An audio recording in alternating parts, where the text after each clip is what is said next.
လူဆိုတာတခါတလေကြတော့ထင်ကြီးလေးစားယူသိမှုခံရတဲ့အချိန်ပိုင်းရှိတယ်လို့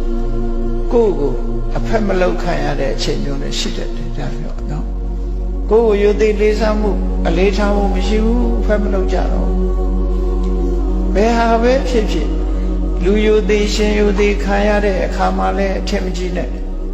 လူတကာကအဖက်မလောက်ဘူးဆိုလို့ပဲစိတ်ဝမ်းမနဲ့ဒါတွေဟာအဓိကမဟုတ်ဘူးကိုယ်မှာအဓိကကတော့ကိုချင်းသီလပြည့်စုံမှုကအဓိကကုသိုလ်ကောင်းမှုရနေမှုကအဓိကစိတ်ကောင်းနှလုံးကောင်းထားလို့အသိပညာတွေတတ်ဖို့ရအဓိကပညာနဲ့သက်မွေးဖို့စဉ်းကျင်သုံးသပ်နေဖို့ကအဓိကအဲ့ဒီကြလို့ရှိရင်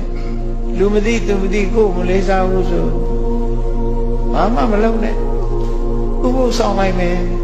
နော်တရားနာနေမယ်ပညာသင်နေမယ်ကိုယ့်အကိုတတ်အောင်ကုသိုလ်ရအောင်နေလိုက်မယ်အဲ့ဒါအဓိကလူမသိတော့လေပိုကောင်းတာပေါ့